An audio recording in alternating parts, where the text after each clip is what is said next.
श्री कृष्ण परब्रह्मणे नमः। श्रीमद्भगवद्गीता अथ पंचदशोऽध्यायः पुरुषोत्तमयोगः। पुरुषोत्तम योगाची प्रस्तावना। मागच्या अध्यायाच्या अंती निरतिशय सुखासाठी स्वतः भगवान श्रीकृष्णच आश्रयस्थल आहे असे भगवान श्रीकृष्णांनी म्हटले होते। त्या सुखाचे लक्षण, सुखाचे प्रतिबंध, प्रतिबंधाच्या निवारणाचे साधन, सुख प्राप्तीचे अधिकारी, ह्या सगळ्या विषयांचे ह्या 15व्या अध्यायात विस्तृत वर्णन केले आहे।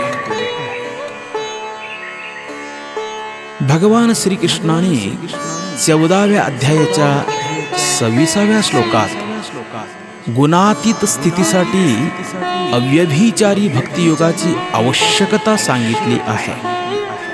अनन्य भक्ती उत्पन्न होण्यासाठी ईश्वराच्या स्वरूपाला, गुणांना, प्रभावाला जाणणे आवश्यक आहे।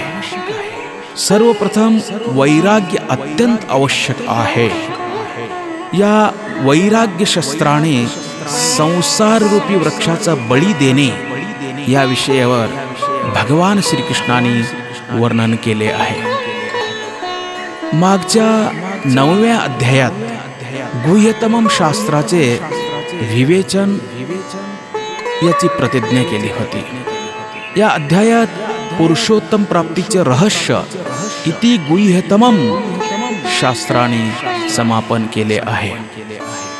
त्रिगुणाच्या अधीन होऊन अबद्ध जीव, त्रिगुणाचा नियंता ईश्वर व त्याचे कार्यक्षेत्र, त्रिगुणाद्वारे रचित हा संसार, हे तिन्ही त्रिगुणातीत एक परमसत्तेच्या त्रिगुणाच्या माध्यमाने आत्मप्रकाश आहे।